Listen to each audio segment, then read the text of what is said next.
जय हिंद। आखिर इस बच्चे ने हिंदी की कॉपी कैसे लिखी कि इसको यहाँ पर 70 में 69 नंबर आए हैं, और 1 नंबर ये कैसे कटा ये भी बताऊंगा।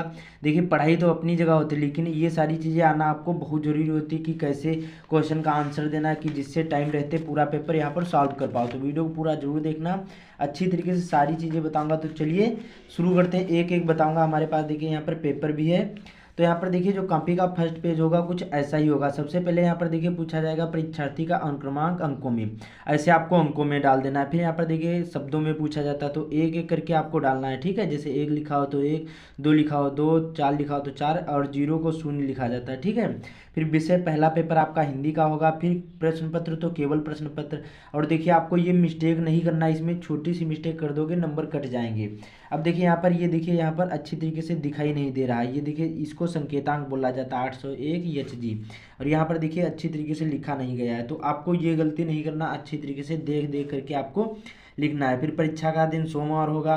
परीक्षा तिथि एवं पाली तो यहाँ पर 24 फरवरी 2000 यहाँ पर 25। फिर यहाँ पर क्लास 10th में होंगे तो प्रथम पाली, 12th में होंगे तो द्वितीय पाली। फिर केंद्र का नाम, जहाँ आपके पेपर देने गए होंगे वहाँ का नाम डालना है। अब देखिए यहाँ पर 20 MCQ पूछे जाते हैं, 20 नंबर के, और 20 ही MCQ पूछे जाते हैं। तो इसको बाद में बताऊंगा, ये बहुत सिंपल सा होता है, लेकिन मेन चीज़ होता है कॉपी में। इसमें देखिए इस प्रकार से होता है, चार विकल्प होंगे, चारों में से जो भी आपको सही हो पता हो, एक ही आपको विकल्प को गोले को पूर्ण रूप से काला करना होगा, ठीक है। डबल नहीं करना, डबल में इतना भी कर दोगे तो इसमें नंबर नहीं मिलेगा, तो एक में एक ही करना है, ये ध्यान रखना है। बाकी मेन चीज़ होता है कॉपी में कैसे लिखना, वो बताऊंगा, ठीक है। इससे आपका टाइम भी यहाँ पर बर्बाद नहीं होगा, अच्छी तरीके से आप लोग वीडियो भी देखोगे। तो यहाँ पर पेपर जो यहाँ पर फर्स्ट पेज होगा कुछ ऐसे खोल लेना। उसके बाद में यहाँ पर देखिए इस प्रकार से क्वेश्चन मिलेंगे, लिखा होगा वर्णनात्मक प्रश्न खंड बा और 6 नंबर का। 21वां क्वेश्चन होगा। कई कई बार एक पूछा जाता है, क्योंकि 7 सेट होते होते हैं, तो यहाँ पर देखिए तो कई कई बार यहाँ पर एक क्वेश्चन होगा, तो आप लोग कंफ्यूज ना होना। तो लिखा होगा दिए गए गद्यांश पर आधारित 3 प्रश्नों के उत्तर दीजिए। एक ये पैराग्राफ होगा का वाला और एक खा वाला, दोनों में से आपको एक ही करना जो भी पता हो। तो यहाँ पर देखिए पहले वाले का यहाँ पर का वाला किया गया है, ठीक है। तो जब भी लिखोगे न्यू पेज से स्टार्ट करना, ऊपर ऐसे हेडिंग डाल देना खंडबा प्रश्नोत्तर संख्या 21वें का वाला। जो खा वाला करते हैं तो खा वाला करते हैं, ठीक है। एक ही आपको करना होगा, अथवा का मतलब होता है एक आपको करना। फिर उपयुक्त अवतरण का संदर्भ लिखना। पहला क्वेश्चन है हमारा ए वाला कि उपयुक्त अवतरण का आपको संदर्भ लिखना। संदर्भ कब लिख पाओगे, जब पाठ का नाम पता होगा, लेखक का नाम पता होगा, तभी संदर्भ लिख पाओगे। तो इसमें देखिए अश्वारोही पास आया, ममता शब्द दे दिया गया है, तो पाठ का नाम क्या हो जाएगा, ममता हो जाएगा। तो कैसे लिखना है यहाँ पर देखिए, प्रश्नोत्तर संख्या 21वें का डाल देना है। फिर संकेत में पहले के 2 शब्द और आखिरी के 2 शब्द जरूरी लिख देना, इससे एग्जामिनर को पहचानने में आसानी होगी, ठीक है। पहले के 2 शब्द और आखिरी के 2 शब्द। फिर यहाँ पर लिखना संदर्भ, ऐसे हेडिंग डालना, कोई भी प्रश्न नहीं उतारना। देखिए यही पैटर्न यूज़ करना, इससे आपका टाइम बचेगा, पूरा पेपर यहाँ पर सॉल्व कर पाओगे। इसलिए वीडियो को पूरा जरूर देखना। निबंध भी बताऊंगा, जीवन परिचय, सारी चीज़ें बताऊंगा, गद्यांश पद्यांश की कैसे लिखना है, जिससे टाइम रहते पूरा पेपर सॉल्व कर पाओ। तो यहाँ पर संदर्भ ऐसे हेडिंग डाल देना, लिखना प्रस्तुत गद्यांश हमारी पाठ्य पुस्तक हिंदी के यहाँ पर हिंदी के ममता नामक पाठ से संकलित है। इसके लेखक जयशंकर प्रसाद जी हैं। बस 2 नंबर मिल जाएंगे। फिर अगला हमारा क्वेश्चन पूछा गया था, रेखांकित अंश की व्याख्या कीजिए। अब देखिए जो लाइन खींची है यहाँ से और यहाँ तक, इसी की व्याख्या करना। व्याख्या का मतलब होता है जो लिखा है ज्यों का त्यों भी रख दोगे, या कुछ अपने शब्द ऐड करके लिख दोगे, नंबर मिल जाएंगे। तो यहाँ पर ऐसे हेडिंग डाल देना, कोई भी प्रश्न नहीं उतारना है, प्रश्न उतारोगे आपका टाइम बर्बाद होगा, बस ऐसे ही लिख देना। फिर एक क्वेश्चन होता है ममता के आजीवन भयभीत रहने का क्या कारण था, ये क्वेश्चन का आंसर इसी में मिल जाता है। देखिए मैं अपनी यहाँ पर झोपड़ी खुदवाने के डर से भयभीत रहती थी, भगवान ने सुन लिया। तो यहाँ पर देखिए जो यहाँ पर ममता थी ये क्या है, वो अपनी झोपड़ी खुदवाने के डर से, ममता आजीवन अपनी झोपड़ी खुदवाने के डर से भयभीत रहती थी। बस सिंपल सा 6 नंबर आपके पक्के हो जाएंगे। अब जैसे ये पेज समाप्त हो जाए तो लाइन आपको इधर ही खींचना है, आपको इधर लाइन नहीं खींचना है, और अच्छी तरीके से लिखना है। देखिए यही पैटर्न यूज़ करना। अब आता है हमारा पद्यांश वाला। पद्यांश भी सेम यही पैटर्न यूज़ करना है। इसमें भी 2 पूछे गए हैं, इसमें देखिए क और ख, दोनों में से एक ही करना, अथवा का मतलब होता है एक। अब देखिए सपोज करिए जैसे खा वाला हमें पता है, नभ में गर्वी झुकता नासीस पर अंक लिए दिनछार, और मन यहाँ पर गल जाता नत विश्व देख, और तन सह लेता कुलिस भार। तो हिमालय से ये पाठ का नाम क्या हो जाएगा, हिमालय से। इसके कवि कौन है, तो यहाँ पर महादेवी वर्मा है। तो कैसे लिखना है, यहाँ पर प्रश्नोत्तर संख्या 22वें का खा वाला डाल देना है। फिर यहाँ पर देखिए संकेत में पहले मैंने बताया, पहले के 2 शब्द लिख देना और आखिरी के 2 शब्द, ठीक है। इससे पहचानने में आसानी होगी। फिर पहला हमारा क्वेश्चन था प्रस्तुत पद्यांश का संदर्भ लिखिए। अब देखिए यहाँ पर संदर्भ क्या करना, देखिए यहाँ पर ये लिखा है संदर्भ ऐसे हेडिंग डाल देना, लिखना है इस प्रकार से प्रस्तुत पद्यांश हमारी पाठ्य पुस्तक हिंदी के यहाँ पर हिमालय से नामक पाठ से संकलित है। इसके यहाँ पर जो रचयिता हो जाएंगे, इसमें देखिए लेखक नहीं होते, इसमें रचयिता लिखा जाता महादेवी वर्मा जी, 2 नंबर मिल जाएंगे।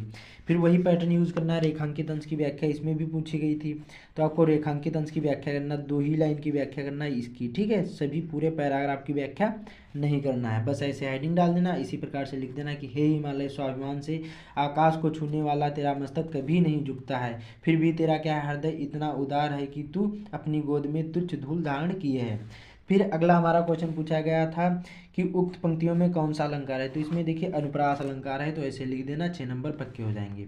एक गलती नहीं करना है, जैसे देखिए 3-4 लाइन बचे तो आपको न्यू पेज से दूसरा क्वेश्चन करना है, ये ध्यान रखना, आपको आधा अधूरा ऐसे नहीं यहाँ पर नहीं करना है, ठीक है, यहाँ तो चल जाएगा लेकिन वहाँ नहीं चलेगा।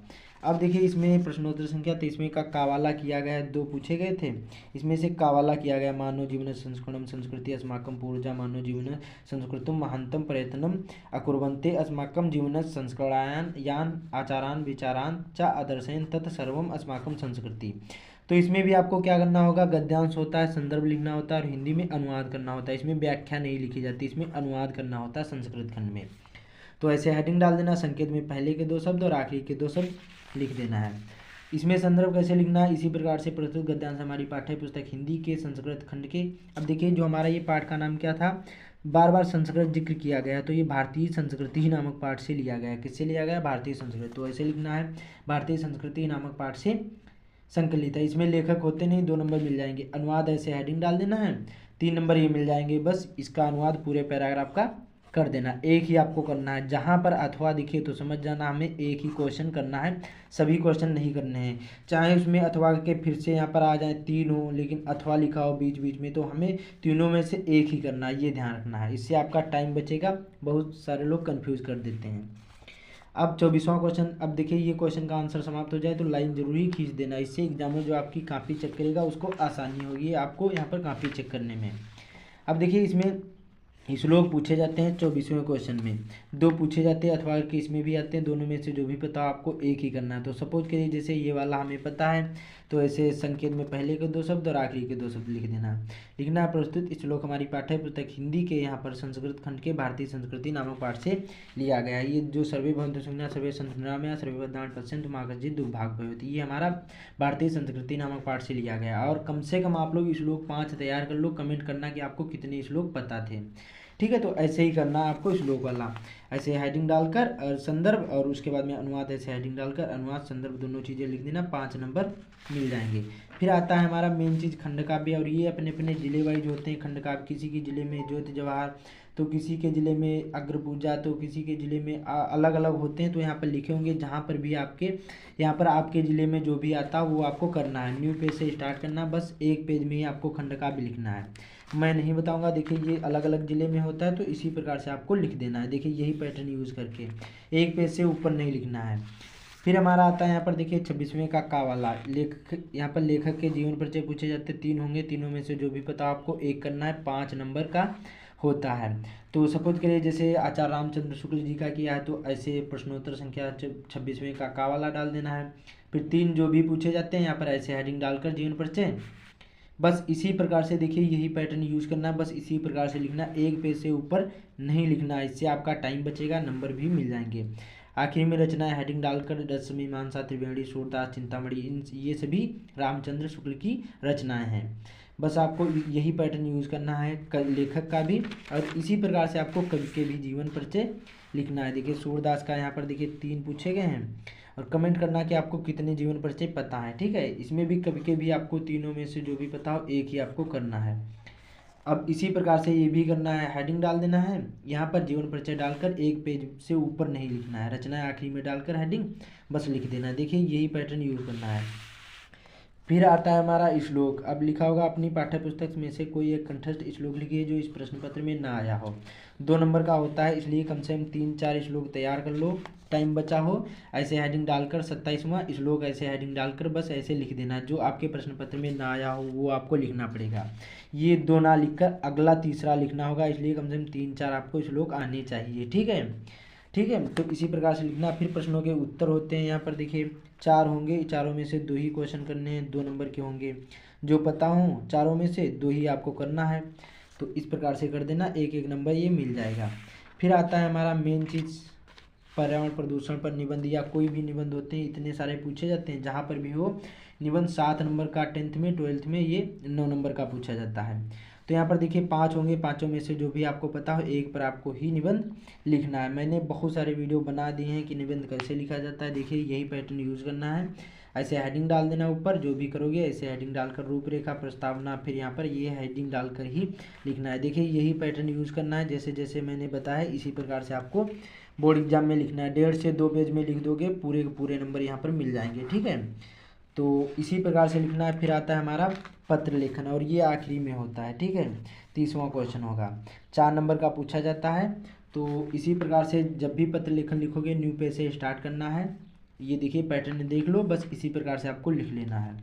तो यहाँ पर देखिए एक भी नंबर नहीं कटा है, वो जो यहाँ पर 19 नंबर यहाँ पर MCQ में मिले हैं, और बाकी इसमें आपके 50 नंबर मिले तो 69 नंबर हो गए, एक नंबर MCQ में कटा है। तो इसी प्रकार से आप भी लिखोगे तो बहुत ही अच्छे मार्क आएंगे। तो इस वीडियो को ज़्यादा से ज़्यादा शेयर कर देना। बाकी चैनल पर पहली बार आए चैनल को सब्सक्राइब भी कर लेना। तो मिलते हैं अगले वीडियो में।